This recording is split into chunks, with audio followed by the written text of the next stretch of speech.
Evening. Well, thank you so much all for coming. Good evening, Yale community, esteemed friends and colleagues, and members of the public. Thank you all for coming to Vitale Chapel on this Friday night. My name is Jin, and I am one of the co-presidents of Christian Union, the organization sponsoring tonight's open forum. This evening, we're honored to have with us philosopher, speaker, author, and apologist for the Christian faith, Vince Vitale, speaking on why suffering, a loving God, and a painful world.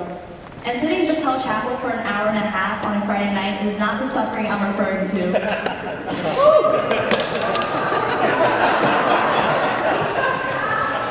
Alright, here's our outline of the evening. We'll first hear from Vince for approximately 40 minutes. Then we'll transition to a Q&A session lasting about 45 minutes. I'll give more specific instructions before we start the Q&A, but I want to note the two different ways we will be fielding questions tonight. The first method will be electronic. Simply scan the QR code on your program at any time. Questions that are focused, relevant, and most beneficial for the whole audience will be prioritized. The second method will be in person at the mic. Please use the space provided on the back of your program to write your question. When the Q&A starts, you'll come forward to the front row to check in with a team member. We'll give front-of-the-line priority to students and skeptics.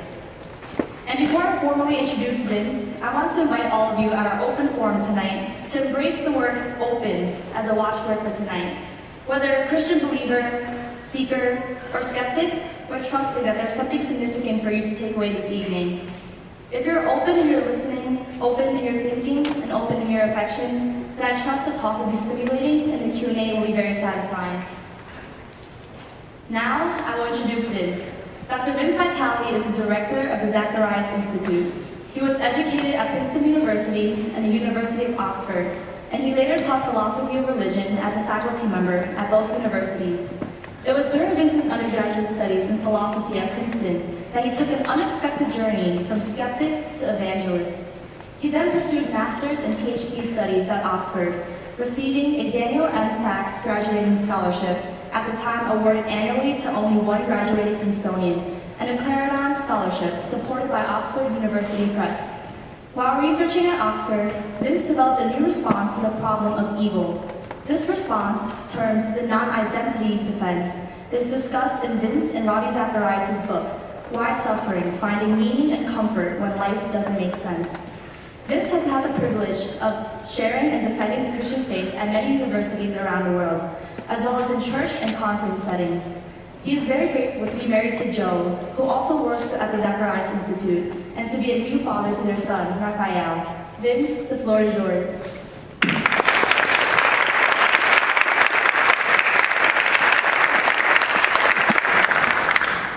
Thank you so much, Jen, and thank you all for not booing when she mentioned Princeton. Appreciate that. That was neat to hear my son's name, Raphael, in the introduction in the bio as well. One of the first times that he's been mentioned when I come to speak. He's 6 weeks old. So, anything that I say tonight that doesn't make sense, you'll know exactly why. 6 weeks old, so my wife, Jo, and I, our first child, we're pretty much pros already. It's really easy. We have no idea what we're doing. We found ourselves in the kitchen the other day, and it's like, try to calm down, get the pacifier, change the diaper, try to cook the food, change the diaper again, try to cook the food. Jo's holding Raphael in her arm, and at one point we're trying to do so many things at once. She turns to me with him, and she just goes, "Will you hold this a second?" So that's about where we're at the moment in the Vitale household, but wonderful to hear his name. Thank you, Jen. Thank you, Clay, Michael, the whole team here. Really exciting for us to be here. I'm here with my colleague, Michael Suderman, who's also a speaker with our ministry. He's based in Washington, D.C., and he's going to be joining me to take questions later as well. Tonight is really about questions. I'm going to deal with one question, but then we're going to take more of your questions later. And I'm excited about that. I'm thankful to the team for wanting to prioritize questions in this context. I think sometimes one of the problems in our society is that we think of questioning one's belief as a threat or an attack or a sign of disrespect. I think very differently about questions. I think questions are a gift. Questions are the way that you get to know someone. It's the way you get to know anyone. If I want to get to know one of you, I ask you questions about yourself. And I'm not satisfied with just the superficial answer. Even after you give me that initial answer, I'm going to ask further questions. I'm even going to ask questions about those parts of who you are and your history that are confusing or that other people find difficult if I really want to get to know you in a deep way. Questions are the starting point for getting to know someone, and they're the starting point for a relationship. Now, if it's the case, as I believe as a Christian, that God is personal, then questions are also the starting point for getting to know Him and the starting point for a relationship with Him. So if you stop listening at this point, if you take one thing away from tonight, I hope what you'll take away is that questioning is not at odds with the Christian faith, but it's actually the very starting point of the Christian faith. Now, if you don't mind, as I just begin to get into our topic for this evening, I'd like to start by reading you a couple of ancient prayers. I'm standing my ground, God, shouting for help. At my prayers every morning, on my knees each daybreak. Why, God, do you turn a deaf ear? Why do you make yourself absent? For as long as I remember, I've been hurting. I've taken the worst you can hand out, and I've had it. I'm bleeding, black and blue. The only friend I have left is darkness. I feel worn down. God, you have wasted me totally. You just stand there and let them do it. Let wicked people do what they want with me. Now my face is blotched red from weeping. Look at the dark shadows under my eyes, even though I've never hurt a soul, and my prayers are sincere.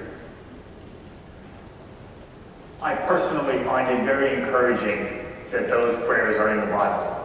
In fact, those prayers are spoken by some of the heroes of the Bible. And one of the reasons that I, as a Christian, believe I can trust the Christian God with suffering is because I don't think He shies away from it. And I don't think He shies away from questions about it.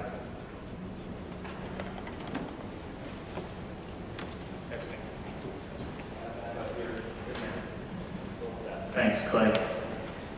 I don't think He shies away from suffering. I don't think He shies away from questions about suffering. And one of the things about the Christian faith is that right in its very scriptures, we're given the freedom to ask those questions. Even sometimes very raw, very honest questions. And if tonight you're coming here and you're in a place where actually you're feeling the challenge of suffering severely, and maybe you're going through something where all you can muster up is frustration in God's direction, that is not a sign of lack of faith. Okay, if that were a sign of lack of faith, then Jesus Himself would have had a lack of faith. He expressed that frustration. He even expressed feelings of forsakenness in His Heavenly Father's direction. And I don't think that was a lack of faith. The Bible gives us the freedom to bring our questions, our challenges, our objections to God in that honest, raw way, and the freedom to integrate those questions and our pursuit of them into our relationship with Him rather than letting them push us away from Him. A bit about my story. When I started college, studying philosophy at Princeton, I didn't think much of Christianity. I thought that faith of any sort was for people who didn't take questions seriously enough. I thought it was for people who didn't think hard enough. I thought that faith had to be blind. I was challenged at the time, my freshman year at college, by two teammates of mine on the soccer team. I was challenged to read the Bible for the first time, to at least consider what was being said before I made up my mind. I was always up for a challenge.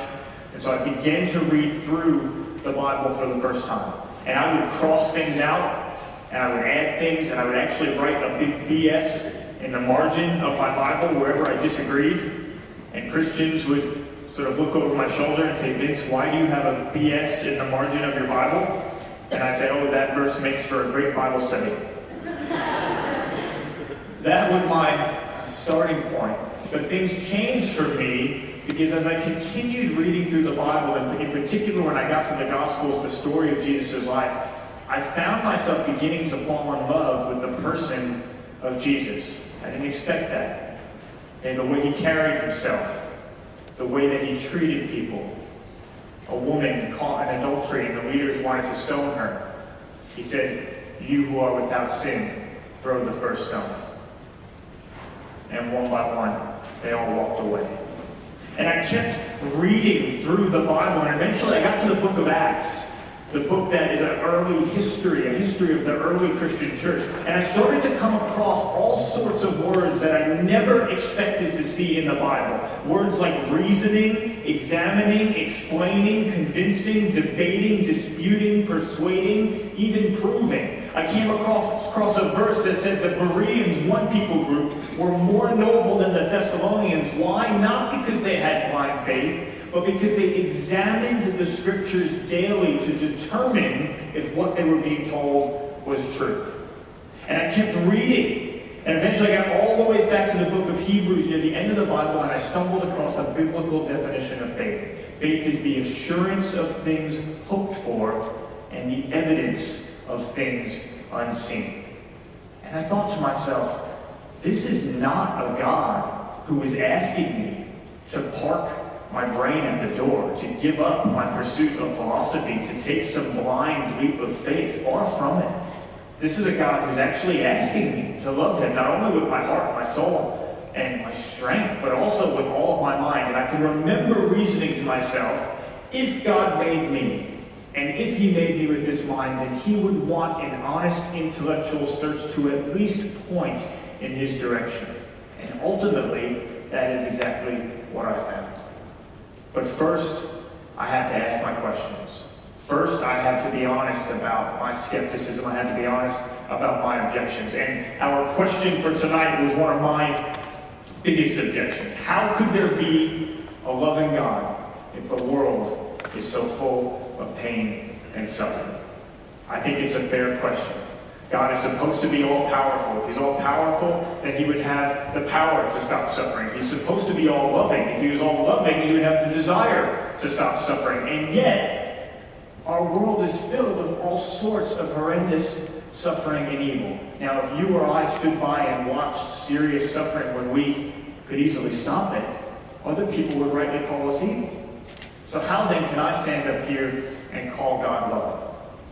This is what's often referred to as the problem of evil or the problem of suffering in philosophy. My reflections on this topic began with a conversation I had with my Aunt Regina, maybe 15 years ago now. It was over Christmas. And Aunt Regina shared with me about how difficult it was for her to see her son, Charles, my cousin, who I was always very close to, suffer because of some serious disabilities in his life. And at the time, too eager to respond to the question, being more concerned with the question than the questioner, I began spouting some of my abstract philosophical explanations for why God might allow suffering such as Charles's. And my Aunt Regina listened to me very graciously, very patiently, and then she turned to me and she said, "But Vince, that doesn't speak to me as a mother." And explanations were not what my Aunt Regina needed in that moment. And I've always tried to be slower to try to answer this question since I had that conversation. Now tonight I am going to try to offer a few at least partial responses to this challenge of suffering. But I also want to recognize that in a room with this many people, some people are going to be here because right now you're actually going through something that really hurts. And what you need is not philosophical explanations, but someone who's willing to listen, someone who's willing to talk it through, maybe even someone who's just willing to come alongside you and pray about it with you. That would be a real privilege for us, any one of those things, if you would trust us with that. And I know the team here will stick around afterwards, and I know Michael and I will be happy to stay here in this room for as long as we have it, for as long as people have questions or anything they want to talk about afterwards.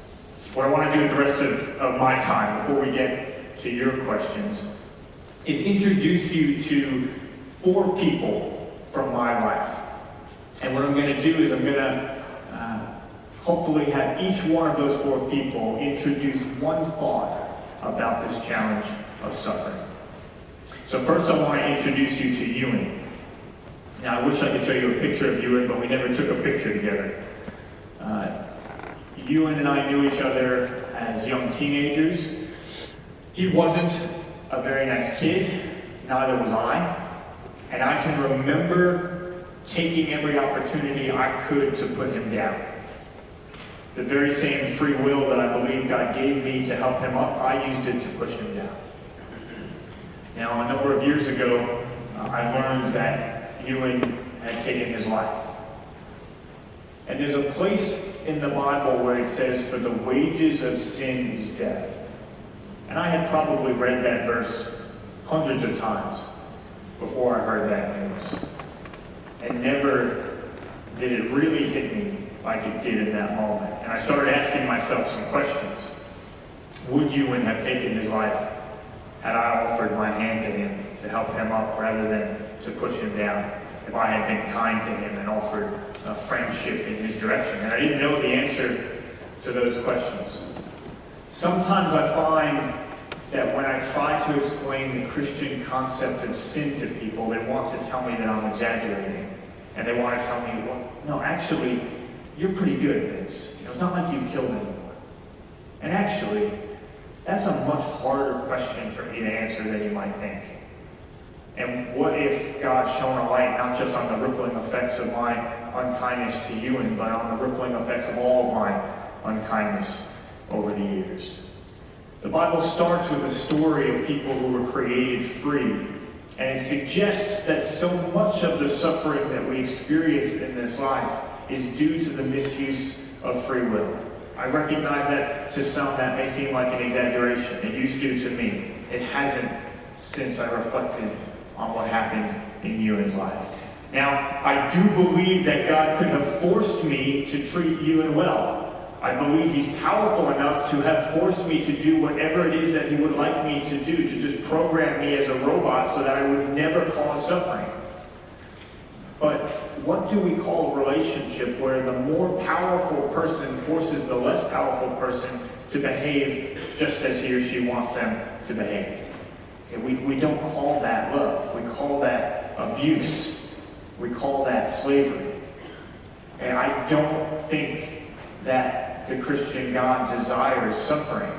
I don't think that's what he wants, but I also think that he's absolutely committed to not treating us in that way, to not forcing us, to not treating us as slaves.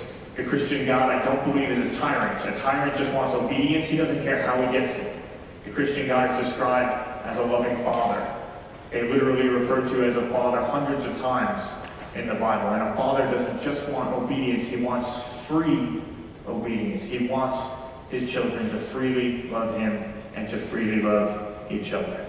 So I think as a starting point for our discussion tonight, I just want to recommend that as we ask this question of God, why suffering? It's always good when you have a good question to ask it not only of someone else, but to ask it of yourself as well. Let's be humble enough to turn the question around and to be willing to ask it not only of God, but also of ourselves, to be willing to respond as G.K. Chesterton did when he was asked by a newspaper to respond to the question, what's wrong with the world? And he wrote in a very short article, he wrote, "Dear sirs, I am sincerely yours, G.K. Chesterton." Okay, second, I want you to meet Buster. Buster is our family dog. My dad says Buster is his favorite son. I'm not mad. Really? And here's one thing about Buster. When I take Buster to the vet, Buster doesn't understand why I need to allow him to experience the pain of a needle.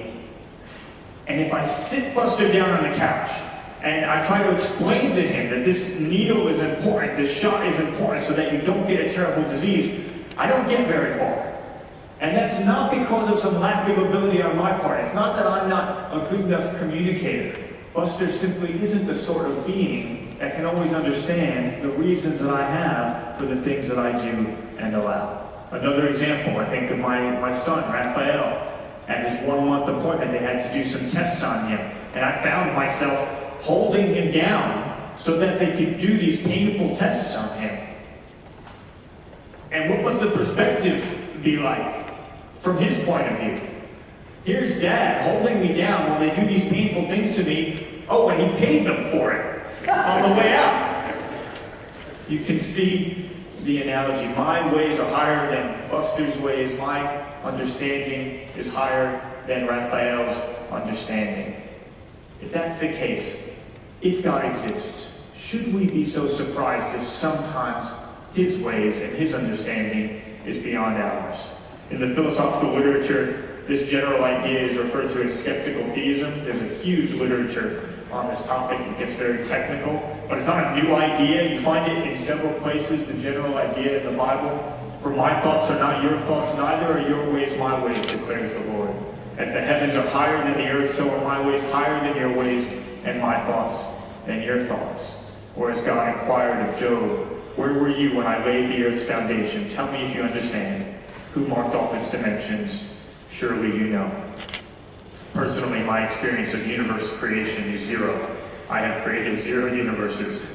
So I at least want to be a bit cautious and slow before I think that I'm in the position where I would be able to teach God about the way that the universe should be created. I think Pastor Tim Keller puts this really well. He says, if you have a God great and transcendent enough to be mad at because he hasn't stopped evil and suffering in the world, then you have at the same moment a God great and transcendent enough to have good reasons for allowing it to continue that you can't know. Indeed, you can't have it both ways. Do we have a full understanding of why God might allow each and every piece of suffering? No, absolutely not. But if God is as great and transcendent as a Christian claims that he is, that's actually exactly what we should expect to find. And if it's exactly what we should expect to find, if God does exist, then the fact that we find it can't be strong evidence that he doesn't exist. Okay, third, I want you to meet Pops. This is my dad. On the left there, Vincent Raphael Vitale Sr. Yes, same exact name as me. We do weird things like that in Italian-American families. Anyone else who's a junior in the room? Maybe one. On my mom's side, everyone is Carl. There's like 5 Carls in a row. And then my mom was the oldest sibling to be born, right? So it wasn't a male. So my mom was supposed to be Carl. So what did they do? They just put an A on the end, so my mom was Carla. Then next they had my mom's brother, and he was Carl. So they had Carla and Carl. It's the way we do things. My dad says that marrying mom was the best thing he ever did, but she did make him work for it. So my mom and dad, tell you a story about them. They met when they were teenagers. They worked in a supermarket. My mom as a cashier, and my dad stocking the shelves. And my mom says that she would call for price checks when she didn't need them, so she'd get to flirt with my dad. She says he had great shoulders. Anyway, on their first date, they went to a black tie event in New York City on New Year's Eve, and they fell in love. On their second date, they were standing on the Brooklyn Bridge. They were overlooking the picturesque New York City skyline, and my dad noticed a ring on my mom's finger. So he asked about it. And she said, oh, that's just some ring one of my old boyfriends gave to me. I just wear it because I think it looks nice. And my dad said, oh yeah, it is nice. Let me see it. So my mom took off the ring and handed it to my dad. And I appreciate the fact that you're already laughing. And my wife is British, and I spent a decade living in England. And if I would tell this story in England, at this point, no one had any idea what was coming. It was just so unthinkable and polite, reserved British culture that this would happen. And so you know what's coming. My mom takes it up, hands it to my dad, and my dad hurls it off of the bridge, and he watches it sink to the bottom of the East River. And he says, you're with me now. You won't be needing that anymore. My mom loved it. I think that was like the clinching moment for them. You're learning a lot about my family. How is this relevant to the challenge of suffering? Well, it's typical to think of the problem of suffering like this. We picture ourselves in this world with all of its suffering. Then we picture ourselves in a very different world with no suffering or with far less suffering. And then we reason to ourselves, well, surely God should have created me in the other world, in the world with no suffering or far less suffering. And that's a reasonable thought. But I think that there's a question we forget to ask. And the question is, would it still be you and me as the individuals that we are, and the specific people that we love who are in our life, who would exist in that very different world that we think we wish God would have made. You see, it was a pretty risky move that my dad made when he hurled my mom's ring off the Brooklyn Bridge. Now, she loved it, but what if she hadn't? What if she had concluded, this guy's a bit nuts, I better go back with the old boyfriend instead? What would that have meant for me? Now, I might be tempted to think that I could have been better off. I don't know who that old boyfriend was. In fact, if you can believe it, 50 years later, my dad still tries to get my mom to tell him who that old boyfriend was, and she still flatly refuses to say. But let's suppose it's about the right generation. Just hypothetically, let's suppose that mom's old boyfriend had been Sylvester Stallone. Now, you have to admit, in some ways, having Stallone as a dad would be a good thing. I doubt you'd have to worry about getting bullied at school if your dad was both Rocky and Rambo. However, there's one problem with wishing that things had worked out between my mom and Sylvester. And the problem is this: I never would have existed. Okay, maybe some other child would have existed, and maybe that child wouldn't have had to worry about getting bullied at school. But part of what makes me who I am, the individual that I am, is my beginning, the parents that I have, the sperm and egg that I came from, the combination of genes that's true of me. I'm sure my mom and Sylvester would have had some very nice kids, but I'm not so sure that I would have been one of them. We often very understandably wish that we could take some piece of suffering out of this world while keeping everything else the same.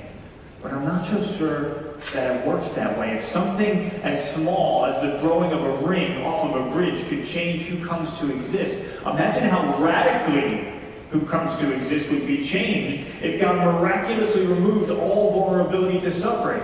Imagine if he took away free will every time we were going to do something wrong. Or imagine if he changed our natural environment, if weather systems or plate tectonics didn't behave as they do. If we were never susceptible to disease. If the laws of thermodynamics had undergone a redesign. What would happen? What would be the results? And I think one likely result is that none of us, and perhaps none of the people that we loved, would have come to exist, would have lived. Sometimes we very understandably wish for a very different world, but I wonder if in doing so, without realizing it, we're actually wishing ourselves right out of existence. And here's the thing, here's my main point in saying all of that. I don't think that God likes that idea. In fact, I think that one of the things that God values most about this world, even though I think he hates the suffering within it, is that it is a world that allowed for you to come to exist, and the people that you love to come to exist, and every person that we see walking down the street each day. I believe he chose you before the foundation of the world. I believe that he knew you even before you were born.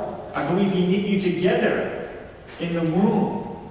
I believe he rejoices over you with singing. Those are all paraphrases of things that are said in the Bible. I believe God desired you and the person sitting next to you and every person you walk by every day. Sometimes when I share that idea with people, the natural response that people have is, well, why me? I mean, why us? Why would God choose to create us and value us when surely he's an omnipotent God? Surely he could have created more impressive creatures who maybe would have been less prone to suffering. And that's a good question. It's a biblical question. Psalm 8 says, what are mere mortals that you should think about them? Human beings that you should care about them. And I think there's a one-word answer to that question. It's my favorite word. It's a word that I think is most true of the Christian God, and that is the word grace. Okay, unmerited love. The philosopher Robert Adams describes grace in this way. He says, grace is a disposition to love which is not dependent on the merit of the person loved. A gracious person sees what is valuable in the person he loves and does not worry about whether it is more or less valuable than what could be found in someone else he might have loved. Early on in our dating relationship, my wife Jo was a bit blinded by love, and at one point she looked at me and she said, Vince, I don't deserve you. And I looked at her and I said, no, you don't. Not recommended. And thankfully I didn't stop there. I said, no, you don't, and I don't deserve you either. Isn't it wonderful? You know, how can we ever deserve another person as our very own? Surely that's beyond what any of us could ever deserve. The best forms of love are not about what we earn or merit or deserve. They're about grace. And I like that type of love. That's the sort of love that means you don't always have to be looking over your shoulder or around the corner, wondering if someone more worthy of love than you is going to come along. That's a love that you can stop competing for and just enjoy. I wonder what the instinctive response of your heart is to that question. Do you compete for love, or do you rest in the enjoyment of it, in the assurance of the knowledge that you have it? I always remember how one of my best friend's parents met. It was a chance meeting. My friend's mom was 8 months pregnant. She was single. She was an emotional wreck, as she describes at the time. One of her friends thought that a drive in a convertible would do her good. So they had just driven in this convertible. Her hair was blown every which way. She had been crying. And this was the point at which she had this chance meeting with my friend's father.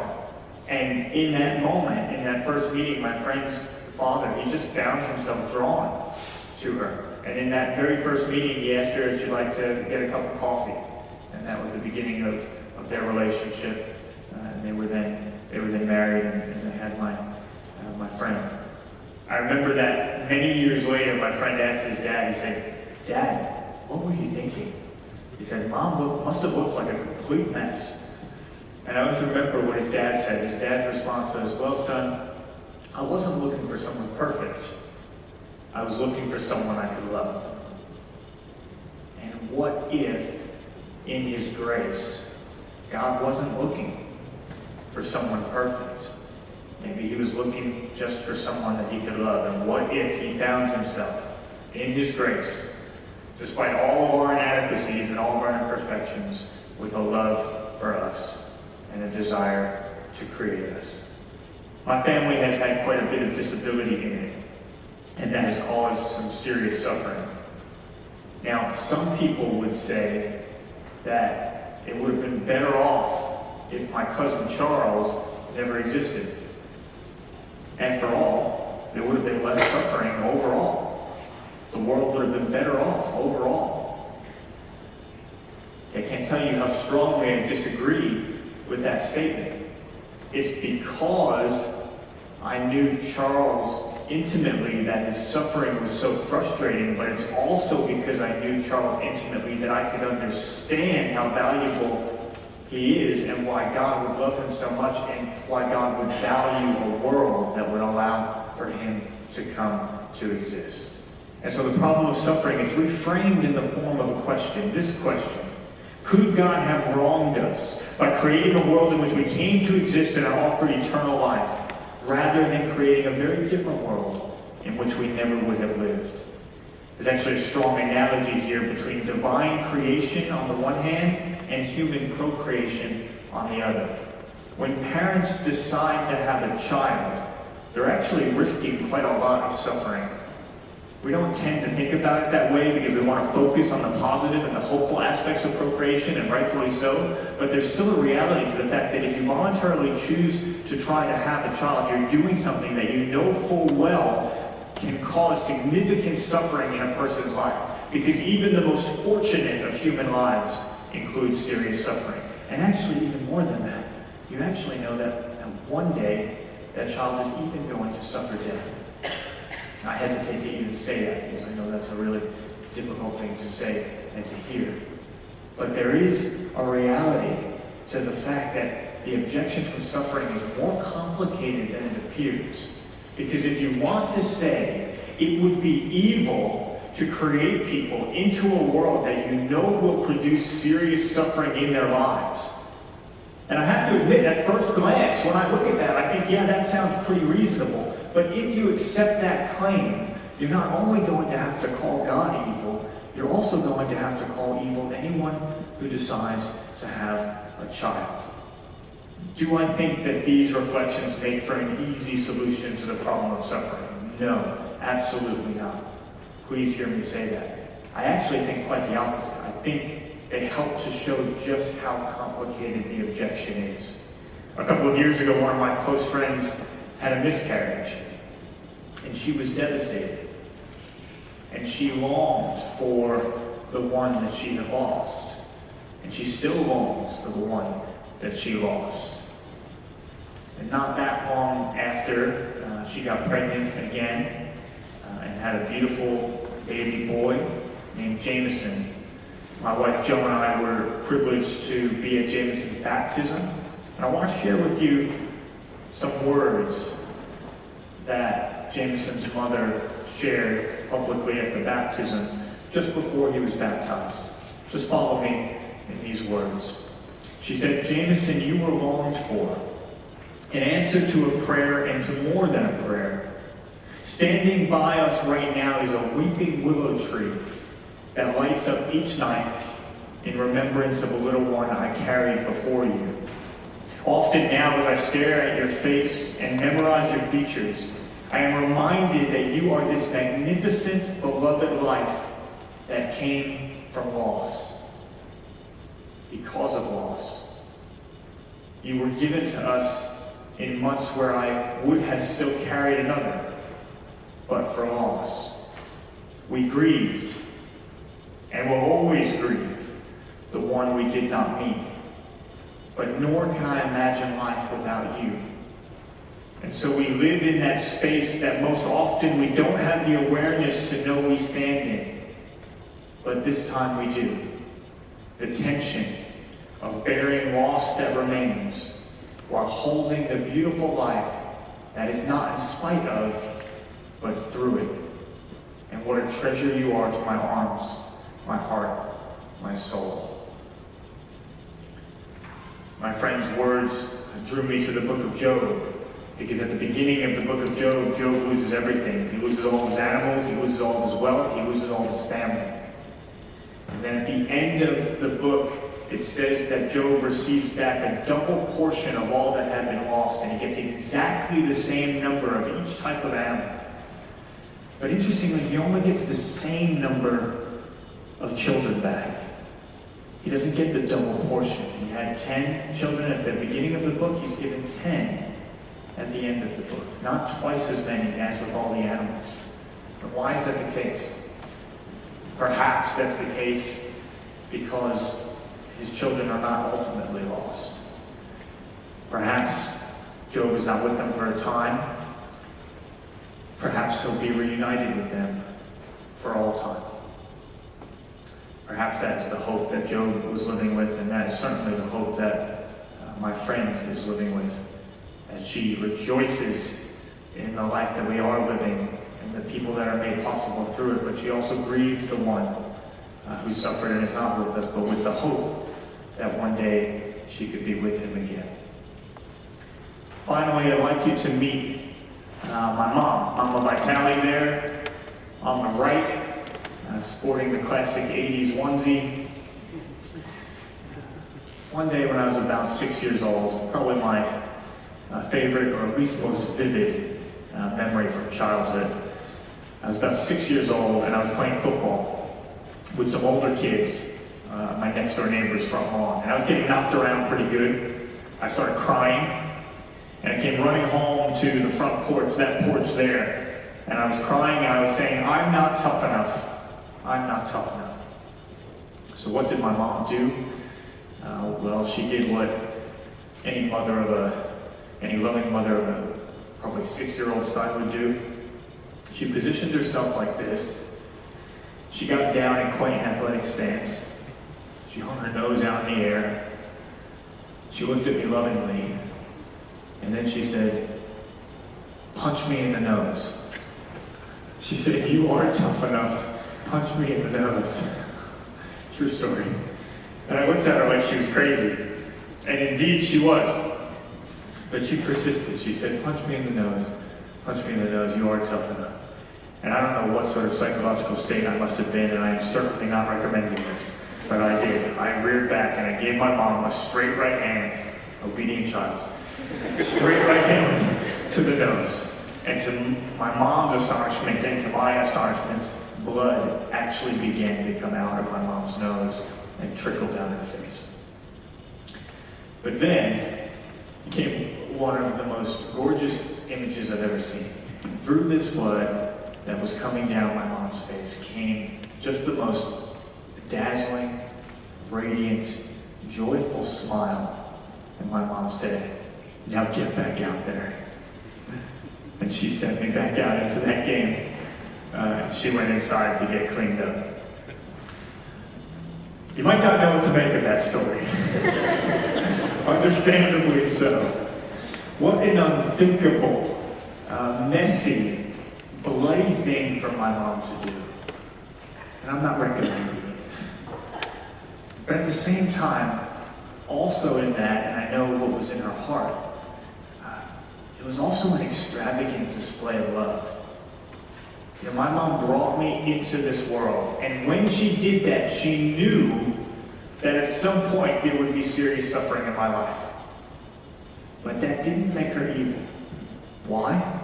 Because when that suffering came, and when my eyes filled with tears, she bent down into that suffering with me, even though that meant suffering at the hands of her own child. And for me, that is an imperfect picture of what Jesus did on the cross.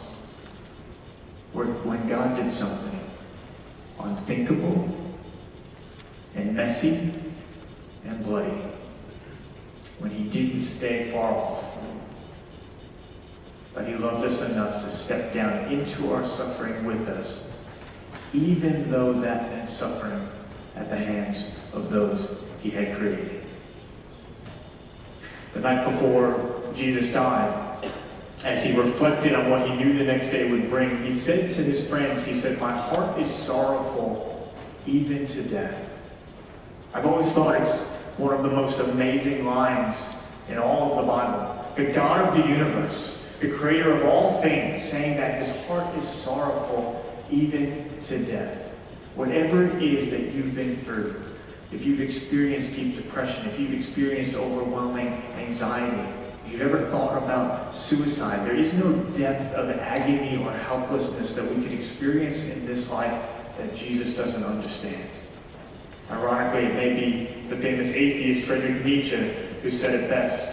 He said, "The gods justified human life by living it themselves, the only satisfactory response to the problem of suffering ever invented." Now, Nietzsche was actually writing about the ancient Greeks there, and he never makes the connection to Christianity, but I think the connection is clear. At the cross, we see the uniqueness of the Christian response to suffering, because in the person of Jesus, we have a God who did not stay far off on some heavenly throne as we suffered, but one who loved us so much that he came to suffer with us. And when he had to make a choice, his life or ours, he chose ours, and he was willing to give his. So far, I've been considering this question of whether we could see God as good and loving despite the existence of suffering. But as I draw to a close, I just want to mention that that's not the only problem of suffering. There's also the problem of how we're going to deal with suffering. And that's a problem for every one of us, regardless of what we do or don't believe about God. I saw a commercial a while back. It depicted a baby being born, and then kind of an odd commercial, but a baby was born, and then this baby flew through the air. And as the baby was flying through the air, you saw the progression of its entire life, from an infant to a toddler to an adolescent to an adult, and then began to get older, and then was elderly, and as it came out of the ground, crashed into a grave, dead. And then the screen went black, and these words appeared across the screen. "Life is short. Play more Xbox." And I responded like you did. I sort of laughed, but then I caught myself as well, and I was like, that's funny, but it's also devastating. You know, play more Xbox. Is that actually the best that we've got? in the face of the fragility of life, when we lose a loved one, when a child is lost, when the person you trusted most betrays you. My Aunt Regina, she went to dinner with my cousin Charles. My cousin Charles died a few years ago. They went to dinner. Cousin Charles started choking on a piece of food, and a few minutes later, he stopped breathing, and that was it. And that's how fragile life can be. Play more Xbox? Is that the best that we have to offer, my Aunt Regina, in the face of that loss? And I want to commend to you tonight that this is a problem every one of us needs to deal with, but Jesus offers a hope which is so much better. If the resurrection is true, then what that means for you is that if it comes to a point in your life where it seems like there is no hope, if it comes to a point in your life where it seems like even death is inevitable and there's no way to escape it, well, death is not the end. There's more. There's hope no matter what. Those are the words of a dear friend and colleague of ours named Nabil Qureshi, who we lost to cancer at the age of 34 just a couple of years ago. But he remained confident in those words to the very end. And I wonder, would you have that confidence? Why could he have that confidence? He could have that confidence because of the resurrection of Jesus. He had become persuaded in the strongest of terms that in history, Jesus had really come and risen from the dead. And he had looked into it, and he had come to the conclusion that there is evidence for that. I hope you'll ask us about it during the Q&A. And that if it's true that Jesus was able to rise from the dead, then also there's a promise there that our death need not be our end either. There's a promise that Jesus has gone to prepare a place for us where he said we're going to live together in his Father's house. Nabil and I, when we were in Oxford, we actually lived in the same apartment building. He lived just 2 floors below me. And as I was first preparing for this talk, I found myself wondering and reflecting on the idea that maybe one day soon, he will again live just 2 floors below. Quite literally in the same building. That's how real and how concrete and how tangible the hope of Jesus is. Before time, I believe that God chose my cousin Charles. And I believe he chose Nabil. And that he valued a world that would allow for them to come to exist and to be invited into a relationship with him.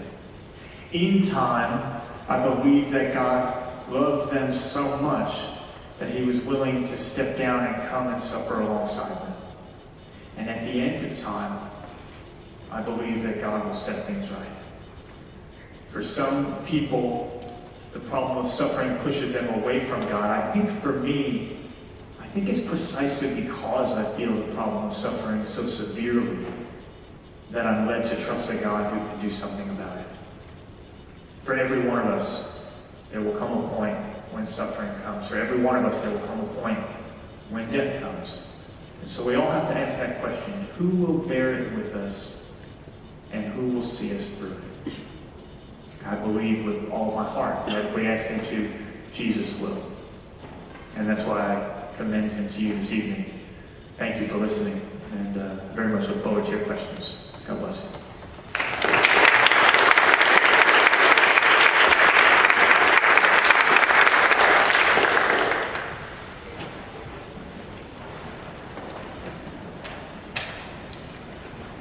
Vince, thank you so much for that compelling message. And audience, here's your turn to interact with Vince around our topics tonight. For this Q&A portion of the open forum, Vince will be joined by his colleague, Michael Suderman. Michael received his master's in theology at Oxford and is an itinerant speaker with the Zacharias Institute based in Washington, D.C. Let's give a warm welcome to Michael.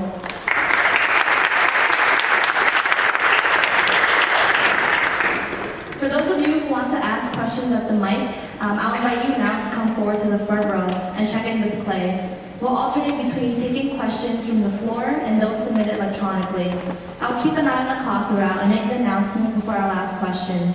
Remember to keep the questions short and to the point, relevant to the topic discussed, and ensure that your question is in the form of a question versus a statement. All right, I think we're ready for our first question now.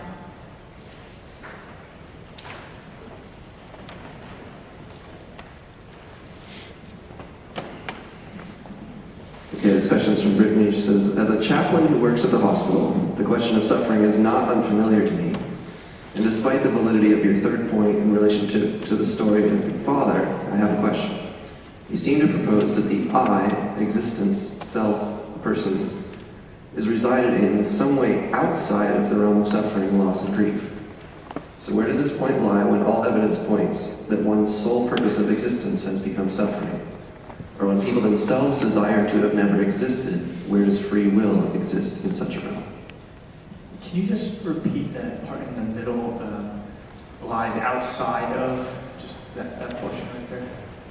You seem to propose that the self resides in some way outside the realm of suffering, loss, and grief. I see. Okay, thank you. Was it Brittany? Great, Brittany, thank you so much for that question. And I really appreciate it. I appreciate the heart behind it, because if I'm understanding correctly, one of the things that you're saying is there comes sorts of suffering and times of suffering where it's very hard to disconnect the person from the suffering itself because the suffering can be so overwhelming. I appreciate that point. And I think one of the reasons in many of those cases that suffering is so severe is because it's so isolating. Suffering isolates us from meaning in life. It isolates us from other people. From a Christian perspective, one of the things that I love about my faith is that no matter how much suffering I might be going through, I'm never isolated in that suffering. Even if that is my experience of it, that is not the truth of the matter. If it's true that there's a God who loves me and is omnipresent and has in fact even come close by coming down and living a human life. And if you know that someone is with you in your suffering, and in particular if you know that you are loved in the context of your suffering, then I think that sometimes allows for that separation between the suffering itself, which is devalued, and then the person who is valued and is known that they're valued because of the love of another and the presence of another. So I affirm what you're saying, but I think that the existence of a loving God, and in particular a God who comes down, is a strong response to that situation in a person's life. I also would encourage us to remember that from a Christian perspective, you have to look at what is understood as the totality of one's life. And our perspective is quite limited. If you think about the first 5 minutes of my life, if, for instance, aliens, philosophers always need to use an analogy about aliens, but imagine aliens who had tapped into a video feed from Earth. But all they could see was the hospital room in which I was born in the first 5 minutes of my life. And they watched as my mom was in incredible pain. The doctors were telling my mom to do things which were causing more pain. Then I was a cesarean section. The doctors came and actually cut into my mom's stomach, causing even more pain. Then I come out, blood everywhere. My mom's reaching out for me, and instead the doctors rush me away out of the room. If all you saw was the first 5 minutes of my life, you would think that my life was terrible, and you would think also that the doctors were evil. Now, the reality of the situation was that the doctors cared for my mom incredibly well, and they saved my life. And that was only literally the birthing pains of life itself. Well, what if it's the case, on a Christian perspective, that whatever suffering we experience now is, in that eternal sense, literally just the birthing pains of life. It is, on that eternal scale, just those first moments of life. And what if God has intended for us something which is far greater for far longer. If that is the case, and if that is the offer on the table, then I still think that offer of life is a good one. Maybe not by someone who wasn't willing to get involved in the suffering himself, but I think it could be a good offer by somebody who wasn't saying, I'm going to put this on you and stay far off on my heavenly throne apart from suffering, but one who says, I'm willing to come down with you and suffer alongside you, so that even as you go through it, on that way to the life that's ultimately intended for you, you won't be on your own, you won't be isolated, and you will be loved. If we could go with an easier question next time, that would be really good. Hi, I'm Paul. Hey, Paul. Thank you for your ministry tonight.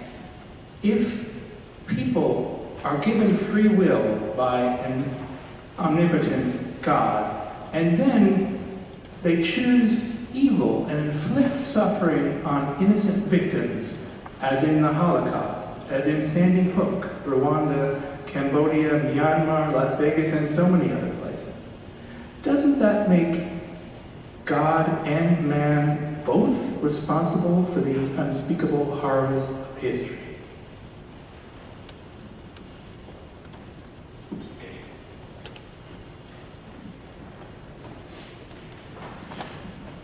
This is an important question, and a question that actually I think is a curiosity of my own as I had wrestled with God's goodness in light of what we see in the world. And I think the first observation I make in the question is that it's not difficult to come up with a list of horrendous evils. And that is telling, isn't it? It's not actually difficult to point historically and identify things that collectively we would all agree are evil. And so when we talk about the capacity for man to do things, especially for mankind to do things to fellow mankind, I think that in and of itself should raise a certain question about what's possible and what human beings are capable of, and to do an honest assessment of some of those things. But in the question of because God gave us the ability or the possibility to choose, is he then responsible by extension for giving that choice? I personally don't think so. And the reason I would say that is because I think in life, when we think about people's choices, in almost every single case, we would say that they're responsible. Now, there are times where children, for example, or minors make decisions. And the first question we see, especially if it's something like to harm a friend or something that's really across the line, we ask, where are the parents? Right? People point the finger. But that's an instance where a child actually is looked at as not completely responsible for the decision they're making. The assumption is, okay, the parental figure here has either neglected to teach an important value or something, or somehow taught something proactively that led this child astray. And I think when we actually look at the God of the Bible, I think we see something very different. Actually, quite to the contrary, Jesus enters into the scene to show us how to live a full human life despite the capacities that we have. And actually, the Christian narrative is one where God not only steps in and the sacrifice that Jesus makes that life possible because of the empowering gift that's given through receiving that. So I think I would draw maybe a distinction that way. It's a question of moral culpability and who's responsible for choices. And I believe that as we are made in the image of God, that one of the things that God has done is dignified us with the ability to choose. And there's language in the Bible for our responsibility for those choices. So is God morally responsible for our actions? I personally would say no. Vince, you might feel that. I think that's great, and just a footnote in the same direction is that another way to think about the language there is the distinction between responsibility and blame. And then these words get used differently. Michael was talking about responsibility and then moral responsibility. You might think about responsibility and blame. If you make the distinction that way, then on that way of parsing the definitions, which is just slightly different from an equally good way that Michael was parsing them, you could say, yeah, God's responsible. But the primary question is he to blame?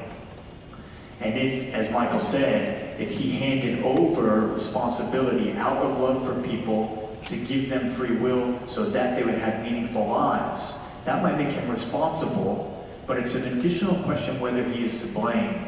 And what I would say, which is really just echoing Michael's thoughts, I believe, is that a God who gave that responsibility to others and who was not willing to step into it himself, and who did not promise that he would do something about it in the end, and who did not put his stamp of approval on that promise by doing something like rising from the grave in this life, then that might have to be a God who we would have to say is to blame. But if there's a God who's responsible but took responsibility by coming, by suffering, by going through death himself, by showing that that's not the end, and then by offering that to other people, then that's a God who I can still trust. But a God who didn't do that, and a God who created a system in which this was a possibility and we were going to suffer as we suffered, but wasn't willing to do it himself, made an exception for himself, that would be for me a difficult God to worship. I'm very, very thankful as a Christian that I worship a God who came and lived a human life he didn't have to live, and died a human death he didn't have to die. But that is a question. I appreciate the tone in which it's asked, and we would have to be arrogant and heartless to think that we could provide a simple explanation to that question. But I think that we can point to the actions of a God who shows that he is loving and caring in the face of that question. Thank you for that. This comes from David. He writes, your non-identity argument states that a possible reason for suffering is so that out of grace that we may come into existence. This seems to imply that God allows the suffering and tragic death of some so that others can be born. This seems to imply that God values some people's existence over the well-being of others he's already created. Doesn't this imply a sort of favoritism of God of some over others? Or is it unfair to those he has created and allowed to suffer? Sorry, so that last point, that last line one more time? Does this imply a sort of favoritism of God for some over others? And is it unfair to those he's created and allowed to suffer? Oh, I see. Yeah, thanks for thinking deeply about some of my thoughts. These are some ideas that I developed in my PhD work and continuing to be developed as well. Well, one way that you might think that there's favoritism is this idea that God's created some people and perhaps not others. And again, somebody might say, well, why me? Why us? You know, why would God create us rather than completely different people? I don't think that's favoritism in a bad sense. I think if you're drawn to someone out of love, out of grace, because you see things that are valuable in them, that can be a beautiful thing and a real expression of love. I believe that those people who do come into existence are not wronged by God because they're given the gift of life and they are offered the possibility of an eternal life. I believe that those people who never come into existence are not wronged by God because they never come into existence, and therefore there is no one there to wrong.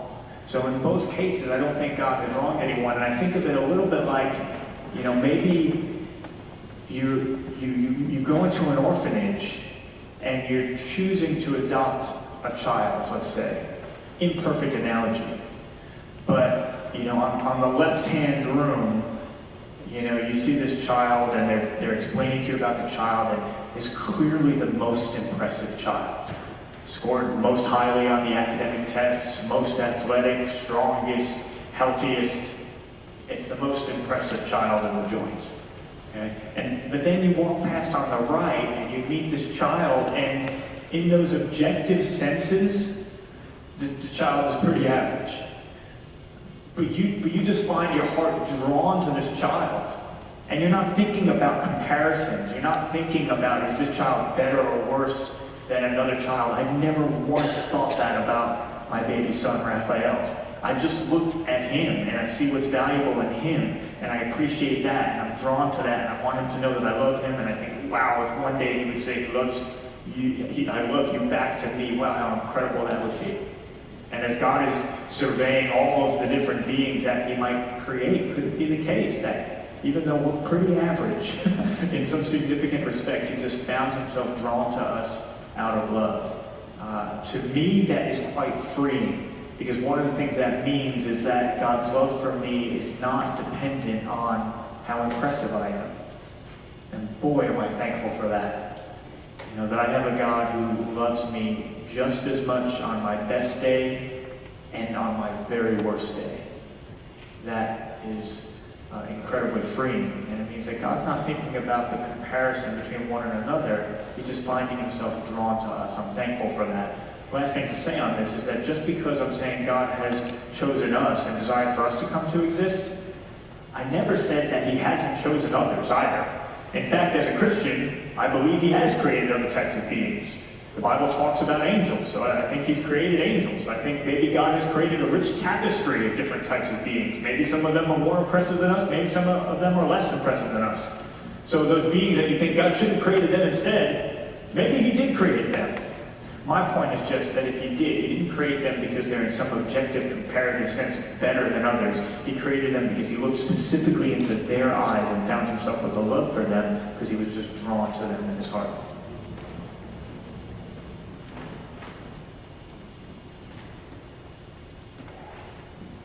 Hi, I'm Laura. My question is, I tend to put suffering on a scale in my mind. Like, sometimes some people get too much suffering, and some are more lucky. That is from my very limited perspective, of course. My question is, how do you think God determines that amount of pain in different lives? Or if there really is such a thing as God's perfect plan for each life? Or as the previous question said, if there is like room for unfairness or favoritism? That's a great question. You know, when it comes to the experience of suffering, I myself would put myself in a category and say that compared to what many people in this world face, I have not faced tremendous suffering. I would not put myself in that category. But there's also a dimension to suffering where it is very personal. And somebody can suffer something very deeply, whether it's a battle with depression or a crippling anxiety, and we might look at that and say, well, there's nothing even comparable to that, you know, compared to somebody who's, you know, unjustly put into prison or something like that. But we don't know the lived experience of you know, that individual experience that they have. And so I think the metric is difficult to measure, but I do understand what you're asking. And you know, when we look at the nature of suffering, the vast majority of global suffering could be alleviated if it were not for bad actors who are human. The vast majority of suffering that people experience is because of the actions of others. Now, there are exceptions to that. There are things, you know, that in theology we call natural evils, or in philosophy we call natural evils, natural disasters, disease. But much of the suffering in poverty, in a lack of resources, corruption has massive ramifications on a society. These are actually at the hands of human beings. And I'm not sure that God, I think because of what Vince is talking about, and God allowing us to have freedom, when you have the ability to love, to choose to love somebody, it also means you have the ability not to love. And there are lots of cases where those decisions by people have massive consequences. And you can look at nations where a leader of a particular nation may have decided that he would like to take a dictatorial approach to his people, where he arbitrarily imprisons some on a whim, or if they don't support him, or something like that. And that would be an outworking of his decisions.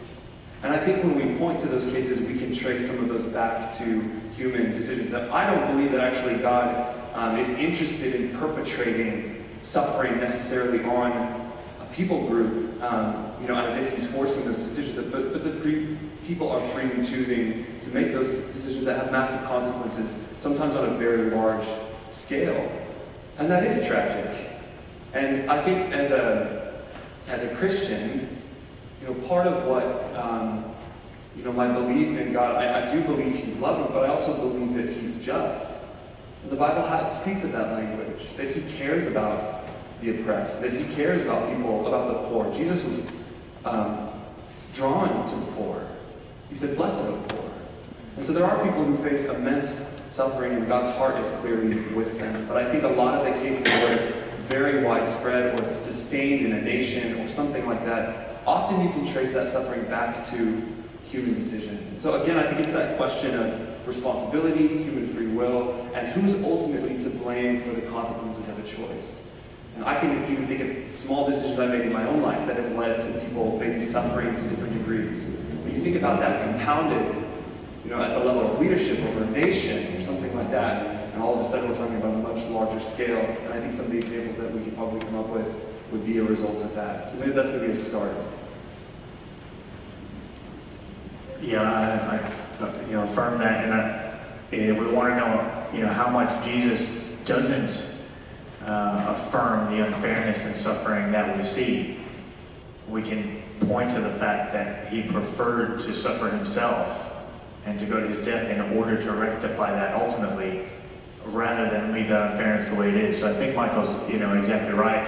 The trajectory of the Bible is such that we live in a broken world, and that because of the decisions that we've made as a society in all sorts of complex ways, we are living in a broken state, which is not the way that God intended it in the first place or intends for it to be in the end. And if that's the case, we see that unfairness, but we don't need to attribute that directly to God. In fact, we can say that He protests that unfairness so much that He was willing to give His life in order to rectify it. I mean, just another footnote on this to reflect upon. It's not exactly an answer to your question, but something that we have found really interesting as we travel around the world and talk about different topics, including this one. But this question about the objection from evil and suffering against God is very rarely brought up in the parts of the world where you would expect it to be brought up most frequently. It's just something worth reflecting on. Because you're right, there is clearly unfairness in the context of suffering. And yet it also seems, in my at least anecdotal experience, that God comes alongside those who are in suffering in such a way that even if you go to a part of the world where you say objectively, this is a people group who are suffering most severely, you don't get this question more frequently. In fact, you get it less frequently. So when we look at that overall picture of fairness, could it be that one of the ways that God initiates the beginning of that process of making things fair is that if someone is dealing with unfair severity of suffering in this life, He draws especially near to them, and we see that to some extent with the fact that this is not the biggest objection in the places in the world where you might think that it is. I just want to add one last brief thought. I promise to keep it concise, because you asked a very personal question, and I think the heart of it is, why do some people just suffer more? And that's a personal experience. And I think you deserve an honest answer. And the honest answer for me is, I don't know. I don't know. And there are times where I think we won't know. And I think that that's part of the challenge of suffering, is that it doesn't make sense sometimes. Sometimes tragedy strikes and it's just... I remember I was living with a family who, one summer, who their children they lost their grandchild in a pool drowning accident. And it's just confusing. It doesn't make sense. Why should this family go through that? It just seems so random and so purposeless. But I'll say two things. One is that I do think that God is in the business, not necessarily of ordaining those kinds of sufferings, but that He does bring healing and redemption and repurposes things in ways that only He can. And I have seen that time and time again through people's stories who have been through incredible suffering, who then find opportunities to journey with other people into their suffering. And secondly, I would say that some of the people I respect the most in my life, some of the people that I really admire and look up to, are some of the people who have suffered the most. And I think generally speaking, when asked, what kind of person do you admire? I don't know who comes to mind for you. But often, it's a kind of person who has really endured through tremendous challenges in their life. And I think it is admirable. And so I can understand your question, because the challenge of the meaninglessness or the seeming randomness of suffering is so confusing, but at the same time, I think God's ability to repurpose and redeem and work through that can actually lead to a kind of character development that is outstanding. And it's those kinds of people that I have found myself drawn to in real admiration and respect, because they did enter into that and endured. And in many cases, they looked to God as their hope in that time. It's a great question. I just wanted to be really honest with you about that part too. Thank you. That's really good. And just very, very quickly, again, I recognize that there's one thing we do know, which is just so important to say, and I should have said it earlier. You know, there's a point at which Jesus is asked by his friends, why was this man born blind? Is it because he sinned or because his parents sinned? And Jesus responds quite strongly to that and says, no, this is not because of sin. This is so that the work of God might be revealed in this man. And then he goes on to heal the man. There's that instance, and there are a couple of other instances in the Bible where God is quite clear that we cannot make any type of one-to-one correlation between a specific individual's suffering and that in some way being connected to them having done something wrong or their parents having done something wrong. I just think that's really important to note, because sometimes when we suffer, the personal instinct can be, what did I do to deserve this? And in fact, there are some religious systems which would say that if you're suffering, you did do something to deserve this, either in this life or in a life before. Jesus speaks very explicitly against that, and so I just wanted to mention that as well.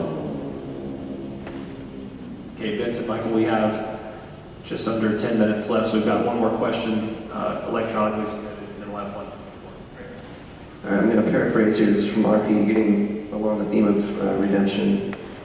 And if the existence of suffering and even death gives meaning to living, how do you justify as heaven an eternal state of no suffering? Great philosophical question. This is what I get. This is the way that I think about this. Well, two ways.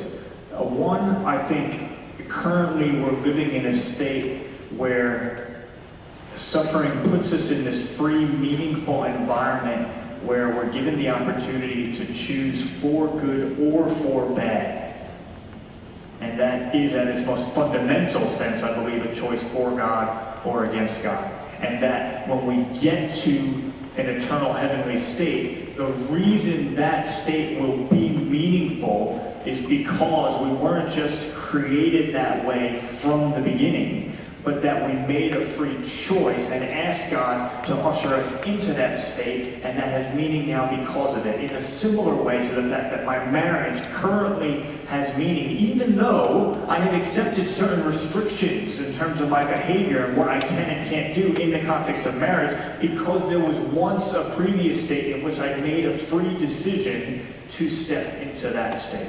So that's part of it. The other thing I would say is that God may value a variety of things.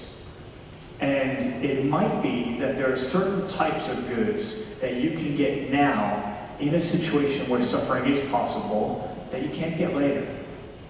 And then there might be certain types of goods that you can get later in a heavenly state that you can't get now and maybe will be far better and you can have for eternity.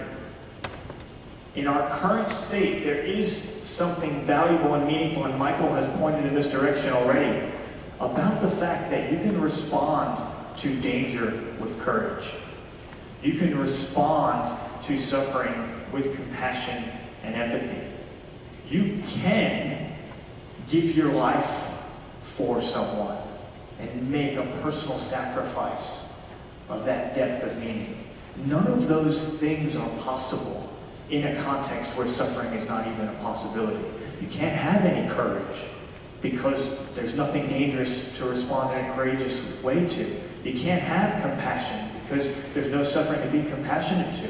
You can't risk your life for someone because no one's life is at stake. There are significant good things we can get in this first 5 minutes of life that you can't get later. But there are also great goods in the context of an eternal state. And boy, do I look forward to those. Perfect right relationship with God, perfect right relationship with each other, perfect reconciliation with the people that you have been at odds with and estranged from, perfect community, perfect enjoyment of all that you were made for. Those are beautiful eternal goods. A God who values all those things, the goods on this side and the goods on that side, well, maybe then it's not that surprising that he would create a system where at different times he could get all of them. And you would have these goods for a time, the time in which you make that meaningful decision, so that then you can enter into this longer eternal state where you get the even greater goods. That's the way I think about that one. Thank you so much. I guess my question pertains to the favoritism point that was raised up earlier. I'm really intrigued by your non-identity argument and the claim that all the suffering that exists is necessary to sort of bring us about. And it's almost seems like the best of all possible worlds where God wants a special relationship with us. But I guess for me this raises the question about what about all of the lives brought about that sort of had no opportunity to know God as a result of the conditions of the world, maybe either before the world, the word was revealed, or even after. Maybe I'm sort of misunderstanding the relational aspect, but it just seems like the fact that there are so many who exist who don't have that opportunity seems like, again, there is sort of a favored elect and people who are sort of not.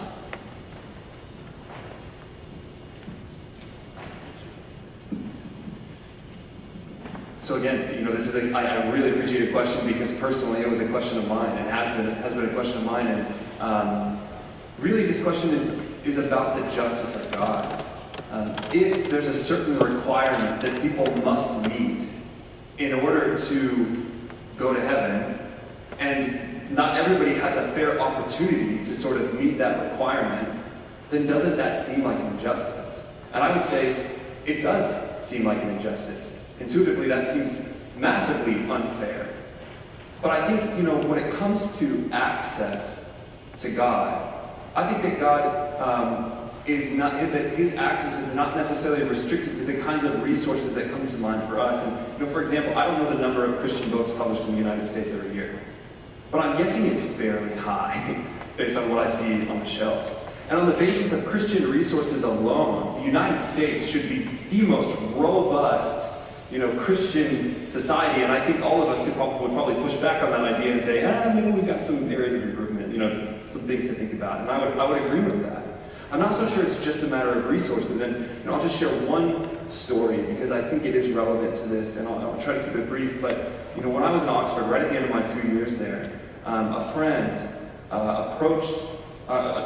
student approached a friend, and it was clear that she was a Muslim. She was wearing a hijab, and she approached him and she said, "Hey, I'm curious, do you know anybody who could talk to me about Christianity? I heard you mention Jesus." He said, "Well, yes, I do." And the next day, he set up a meeting between her, myself, and another friend. And we sat down and had a brief chat, and I said, "Can I just ask you, why are you here?" Because that's odd. She's a Somalian Muslim who sought this conversation out. And I said, "Why are we having this conversation?" And she said, "Well, something strange has been happening to me, and I think it might have to do with Christianity." And I said, "Well, what's happening?" And she said, "Well, I'm waking up in the morning, and I'm kind of awake, and I'm kind of asleep, and I don't know quite how to describe it, but I'm saying these things, and I think it might be from Christianity." And I said, "Okay, well, what are you saying?" And she started to recite Psalm 23. Now, that's a very common psalm. The Lord is my shepherd. He leads me beside still waters. These are the kind of verse you'll see on a t-shirt or a coffee cup from time to time. It's very common. But I asked her, "Have you ever read the Bible? Do you have any familiarity with this?" She said, "No." So I opened up the Psalms and showed her, and it wasn't just Psalm 23. She was repeating things from different Psalms, and she said, "I knew this was from Christianity," as if that was the big epiphany. And I thought, I think there's something going on here. And just to expedite the process, we had a conversation, and ultimately, she was compelled by this. And later that evening, I said, "Would you be at all interested in attending a church service?" And she said, "Yeah, I'd be interested." So we went, she'd never stepped foot inside a church before. It was a very foreign experience. I'm trying to kind of explain some things and be sensitive to her. And during the service, there was a prayer for the Middle East, there was a prayer for Muslims, and the sermon itself was on how God speaks today through dreams still.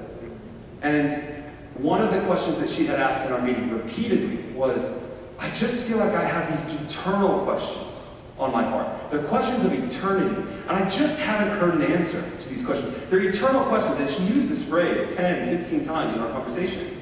And in the middle of the sermon that Sunday, the pastor looked at her, gestured towards her, and citing Ecclesiastes said, God has written eternal questions on your heart to which Jesus is the answer.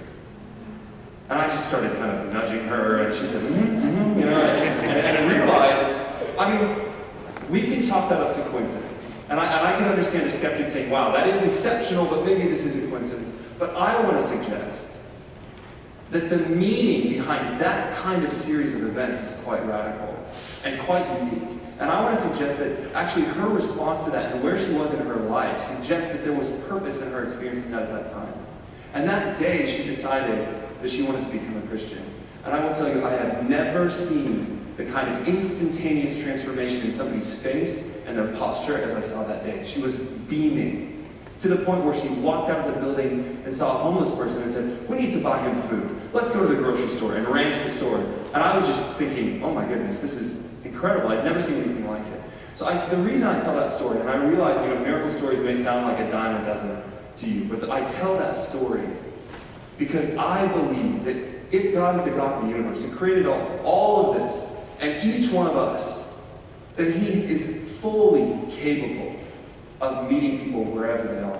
Wherever they are in the world, whether they're in prison, and there are stories of that in the Bible, or in a foreign land, I believe that God is able to meet people there. And I think there are many stories of that that could be told. And so the second point I would say is any God who is willing to go to the lengths that He did by sending His Son to the cross, I trust that God who loves that lavishly will judge justly. If He's going to go to that extent to make it possible for us to know Him as He truly is, and make that kind of sacrifice, I believe He will judge justly. That's my final thought on that. That's fantastic. And listening to Michael speak, it just makes me really thankful that I worship a God who I believe is utterly, utterly inclusive. He is powerful enough and loving enough to reach every single person in whatever creative way He has to, with an offer to follow Him. Whether that's through a dream or through many other ways that He can do that. And I think your objection is such a good one, because I think it's actually God's objection. The whole reason that Jesus came was to deal with the fact that people didn't know. And if you look at the bookends of Jesus' life, at the very beginning of His life, the first people that He's announced to are foreign astrologers from the East, magi from the East, people who shouldn't have known. And that's who He first was communicated to. And then you go to the very end of Jesus' life, and you have Him commissioning His friends, saying, I want you to go out, I want you to make it your first and foremost priority to go out and make disciples of all nations, to tell everyone who doesn't know about this that they need to know the good news. So your objection is a great objection because it is Jesus' objection. At the very beginning of His life, He showed that, and then at the end of His life, He said, this is my objection. That's why I'm creating a community, the church, to go out and tell everyone. And we're not always the best at doing that, but I'm so thankful to worship a God who's powerful and loving enough that whether through dreams or in any other way, He can make up for when we fail in that respect. Such a good question, and it's a good question to turn around as well. We can ask about those who don't know, but you always have to turn a question around as well and say, what about those of us who do know? There are people in this world who don't have enough food, and I'm one of the privileged people who has enough food. And what that means is that I should not take that for granted. I should value that, and I should do what I can to make sure that I get that food in the hands of other people as well. So we turn that question around, and we have to ask it of ourselves in this room, saying, actually, we're not the people who maybe haven't had the chance to know about Jesus. We are the people who are sitting in a room where we're being spoken to about Jesus. And if he is the good God that he claimed that he was, then do we need to take that seriously, not take that for granted, and then do everything we can to share that with other people? I love how Michael shared about just that turn that he saw in a person's heart when she accepted Jesus. And we have the privilege of seeing that over and over again. We can talk about all of the arguments forever and all of the evidence forever, but there's actually no stronger argument for the truth of who Jesus is than when you see a life utterly transformed. And I think of one student that we journeyed with not long ago. We journeyed with him for about a week on a college campus. He asked his hard questions. He worked through some of those questions. Dealing with the mind was unlocking the heart and making a path for God to be able to speak to his heart. But at some point, he had to take a step of relational trust. G.K. Chesterton had a great analogy. He said there's two ways to choose a jacket. One is you can look at all the measurements of the jacket on the rack and decide whether to put it on. Second way is you can just try it on. I think both are important. If I don't look down at that rack and see that the jacket is roughly in the vicinity of my size, I'm never going to pick it up and try it on. But there does come a point at which you can only know so much about a jacket before you pick it up and put it on. You can only know so much about how food tastes before you actually put it in your mouth. You can only know so much about a person before you actually take a step of relational trust towards them. I love that I worship a God that invites us to examine the evidence. It invites us to examine the measurements of history and philosophy and biology and cosmology. But I'm also so thankful to worship a God who said, taste and see that the Lord is good. Who said, clothe yourself in Christ. Who said, I stand at the door and knock. If anyone hears my voice and opens the door, I will come in and eat with him and he with me. An invitation into relationship. And the amazing thing about the Christian faith is that that invitation can be received whenever someone wants. Whenever that's what their heart desires. Because it is not a faith that asks you to do certain things so that you can work your way up to God and only then can you be right with him. It's a faith that says, no, actually God loved us so much that he came down and he did everything that was necessary for us to be right with him, and he just asks us to accept that. That means that at any point, one can say in their heart that I want to accept that gift and I want to put my trust in Jesus. And that student that I referred to, after he had journeyed through some of those questions, he decided that he was ready to take that step of relational trust towards Jesus, and he bowed his head to do that, and he prayed a very simple but beautiful prayer, telling God that that was what he wanted to do. And when he opened his eyes, I'll always remember this, these were the very first words out of his mouth as a new Christian. He said, I have always felt alone and like I had to wear a mask. But now this is the first time in my life that I can be fully myself and fully alive. I don't know any philosophy that can do that. I don't know any worldview that can do that. But I truly believe that the person of Jesus can do that. I've seen him do that in my life, and I've seen him do that in countless lives. I realize not everyone in the room might be used to praying. But if you don't mind, I'd just like to pray just a 1-minute, very simple prayer. I'm going to reaffirm for myself that desire to take that step of trusting God into relationship with him. And anybody who wants to pray that with me, you can just kind of echo these words in your heart as I say.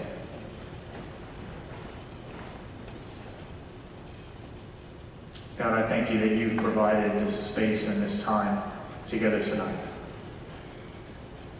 I thank you for every person here. I thank you for their willingness to ask questions about you. I thank you for every question that was thought of tonight, that was on people's hearts, and that was voiced in our direction. Each one was a gift. God, I thank you for this space where we can come together, even some of us who disagree with one another, and yet we can have a context of love for each other and desire to pursue truth together. Lord, we need more of that in our culture and in our day, and we ask you for it. God, I just want to reaffirm tonight, and on behalf of anyone who wants to say this in their heart, I want to say thank you for loving me. Thank you, God, that it was in your heart to give me the gift of life. And I want to thank you, God, that even tonight you're reaching out to me and wanting me to know that you love me,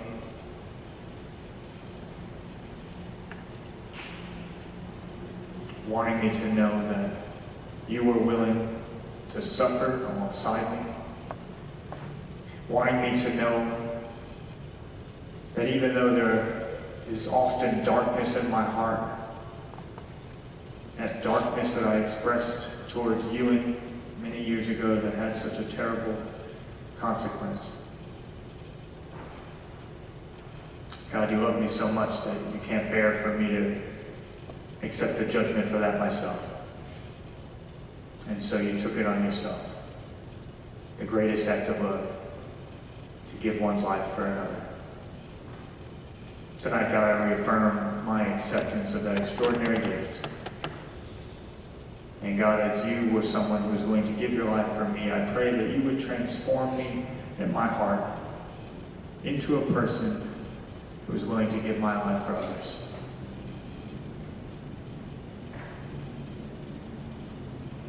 And I thank you that you're a living God. I thank you that you hear us and that you respond. And we trust you for these things in Jesus' name.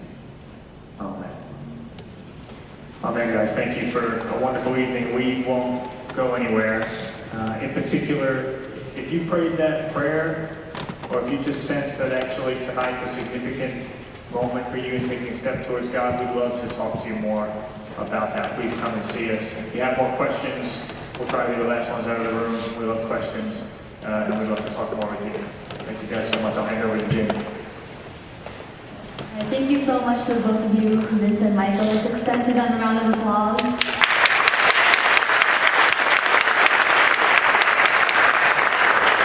It's been a wonderful evening with you all. For those of you interested in learning more or talking more about the truth claims that were made tonight, please scan the QR code that was provided on the program and leave us your contact information, your name, your email, and any questions you have. We would love to follow up with you. Again, thank you all so much for coming to Vitale Chapel tonight, and God bless you all.